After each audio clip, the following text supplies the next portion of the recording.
Ashamar kafuune kabajamtoota fi jaalatamtoota maatii Muhaaniws akkam jirtan nagaan keenya kan jaalalaa onneerraa madde bakkuma jirtanitti isin haa qaqqabu. Daawwattoota fi hordoftoota maatii Muhaaniws namoonni YouTube chaanaalii keenya Muhaaniwsiif haarawaa taatan Muhaaniws subscribe godhachuudhaan mallattoo bilbilaatis banachuu hin dagatinaa. Qophii keenya ammaaf qabanne isinitti himuudhaan hammadhuma sagantaatti isin waliin kan turu ana Muhaa Oromooti. Hammadhuma sagantaatti nu waliin turaan afeerraa keenya gamanumaan viidiyoo keenya like share gochuu hin dagatinaadha.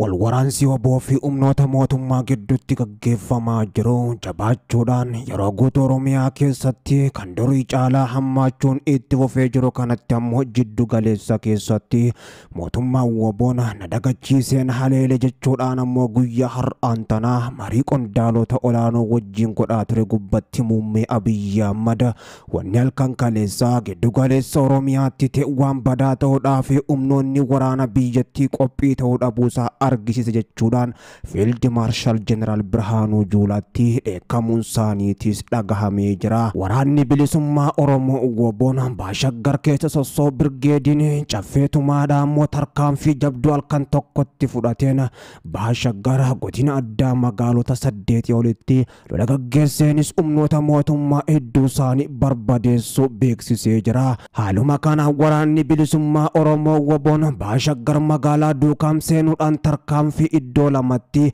kaambii humna waraana biyyattii irratti ammoo fudhateen waraana mootummaarraa bakka lamaanittiyyu waliigalaan humnoota mootummaadhaa 287 ol barbadeessuudhaan hedduu isaanii madeessee jiraachuunis himamee jira.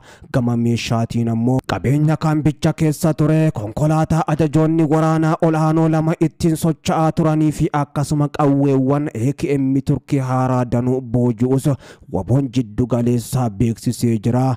Oboon ammoo lammaffaa godinuma kana magaalaa Moojoo seenuudhaan haleellaa jabduu buufataalee diinaa irratti ammoo fudhadhe jedheenis magaalattii guutuu keessatti waraana mootummaadhaa tarkaanfii jajjabduu irratti fudhateen hedduu isaanii barbadeessuudhaan hedduus madeessee 12 booji'ee jiraachuu kan hime. Asittis ammoo meeshaawwan gurguddoo booji'ee jiraachuu beeksisee jira. Oboon godinuma kana aanaa Abbuu Seeraa magaalaa Seeraa seenuudhaan haleellaa jajjabduu gaggeesseenis buufataalee waraanaa biroo asitti haleeluudhaan humnoota mootummaa hedduu harcaasuudhaan 17 olis ammoo jiratti booji'ee jiraachuu kan beeksise. Kana keessattis ajajaan 50 akka argamu oboon jiddu galeessaa beeksisee jira. Akkasumas oboon Baashaggar Liibaan Cuqqaalaa magaalaa Aduulaalaa seenuudhaan haleellaa jabduu fudhateenis ammoo magaalattii keessatti humnoota mootummaa harcaasuudhaan hedduu isaanii booji'ee meeshaawwan gurguddoo gonfachuudhaan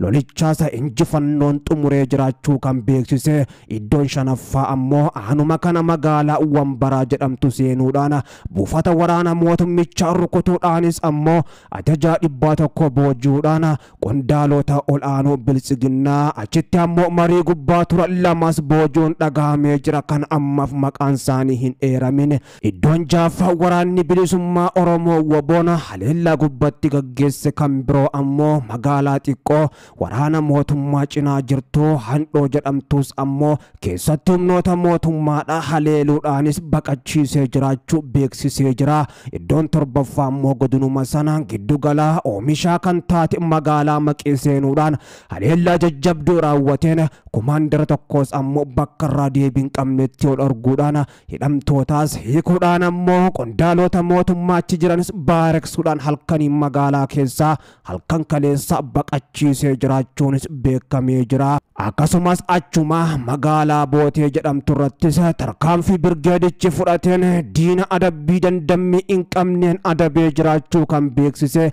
Gama meeshaatiin qawwee AKM Turkii rasaasa bireenii fi AKM bombiidhaa fi akkasuma gama biraatiin ammoo dishqaa dabalatee meeshaawwan garagaraa hidhannoolee guutuu waliin ammoo dugda diinarraa hiikee jiraachuu ajajaan woboo naannichaatis beeksisanii jiru. Lola kana keessatti kan hirmaatan qondaalonni waraanaa ol'aanoon ta'an kan booji'amanii kaan ammoo bakka irraa deebiin qabneetti kan ergaman. Komishinarri tokkos kan Shimallis jedhamu achumatti bakka irraa deebiin qabneetti lola kana keessatti ergamee jiraachuus waboon giddu galeessaa beeksisee jira. Waraanni bilisummaa Oromoo waboon erga mootummaan tarkaanfii jajjabduu gubbattiin fudhachaa jira gara marii marsaa sadaffaatti dirqamanii akka deebi'aniif jechuudhaan dubbatee booda tarkaanfiiwwan ofirraa qolannaa fudhachaa turerraa gama deebisee haleeluutti ce'uu beeksisuudhaan kibba Oromiyaa lixaa fi akkasuma jiddu galeessattis ibidda gurguddaa qabsiisuudhaan mootummaa Abiyyi Ahmad kokkee qabee muummicha ministeeraa Abiyyi Ahmadii fi ajajaa olaanaa waraana biyyattii Fiild Maarshaal Jeneraal Birhaanuu Juulaa galchaatis ammoo muddamsiisuu akkuma itti fufetti jira.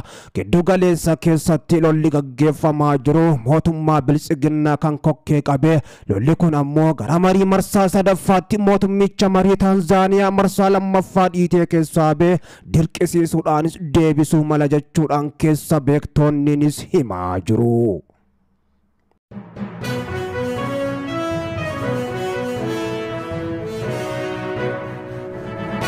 Lola giddu galeessatti gaggeeffamaa jiruun ammoo muddamni jabaan naannoo Oromiyaa keessa qofa otoo hin taane akka biyyattiitti dhalachaa kan jiru. Lola giddu galeessaa kanatti ammoo xumura gochuudhaaf ajajaa ol'aanaa waraana kan giddu galeessaa Jaal Sanyii dabalatee ajajoota birgeediidhaa balleessuun dirqama keenya jechuudhaan Shimallis Abdiisaa muummicha ministeeraa Abiyyi Ahmaditti iyyatanii dirooniin giddu galeessatti sa'aatiiwwan 24f balaliirra turuudhaan qondaalota olaanoo waraanichaatis ammoo adamsuu qaba jedhanii gaafatanis muummee Abiyyi Ahmad lixaa fi jiddu galeessaa hamma kibbaattis hojumarra jirra. Haa ta'u malee ammoo qondaalota ol'aanoo kanneen adamsuun agaammaattis hin danda'amne jechuudhaan shimetti kan dubbatan. Shimeen rafaatis bulaa hin jirru. Lolli giddu galeessa Oromiyaa keessattuu ammoo shaggaritti gaggeeffamaa jiru akkaan balaafamaadha. Humnoota mootummaa harcaasaa jira. Humna addaa Oromiyaadha. Raayyaa ittisa biyyattiitti makamana kumootamaan ammoo harcaasuudhaan aarsaa guddaas nu kafalchiisaa jira. Humnoonni kunneen ammoo dadhabaatumas adeemaa jiran ammatti Oromiyaa keessatti waan barbaadame mara aarsaa kafallee maallaqa barbaachisus kafaluudhaan ammoo ijoollee gara waraanaatti waamuunis dirqama keenya jechuudhaan kaabinee isaatii wajjin Shimallis marii godhanii jiraachuunis Adaamatti guyyaa har'aan tanaa dhagahamee jira.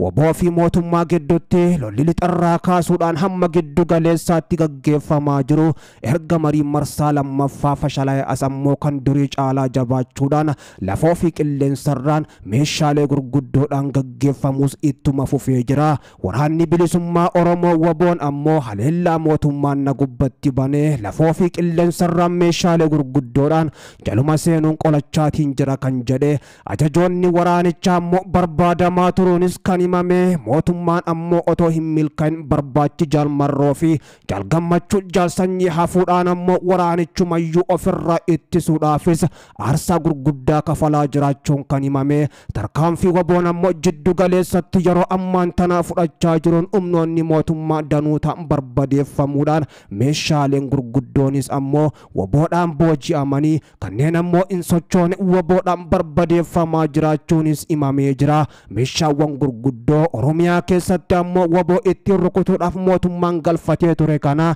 liqaa waggaa lamaa oliin Turkii dabalatee Israa'elii fi akkasuma Chaayinaarraa kan galfaman waraanni bilisummaa Oromoo waboon erga mootummaa waboo rukuteen gara marii marsaa sadaffaatti fiduuf hin jira jedhee dhaadatee ammoo deebisuudhaan haleellaa gurguddoo gubbatti raawwachaa jiruun injifannoo gurguddoo gonfachuudhaan lafoota hedduu harka mootummaarraa baasuun akkasuma buufataalee waraanaa yookaan kaambiilee humnoota mootummaa hedduus barbadeessuudhaan meeshaawwan danuus ammoo dhuunfachuu waboon beeksisaatuma jira. Kuni ammoo Shimallis Abdiisaatiif dhukkubbii mataa jabduu ta'uudhaan naannoo isaan bulchaa jiran naannawaa Adaamaa Shaggar dabalatee funyaan Finfinnee jala bakka hedduutti ammoo lolli gaggeeffamaa jiru kun sagaleen dhukaasaa gurra hawaasa Oromoo qofa otoo hin taane ammoo qondaalota ol'aanoo naannichaatii fi bulchaa naannoo Oromiyaa gurra obbo Shimallisis ammoo akkuma galaa turte ammas galaa jirti. Muddamni hamaan Oromiyaa keessa qofatti otoo hin taane wal waraansi waboo fi mootummaa gidduutti gaggeeffamaa jiru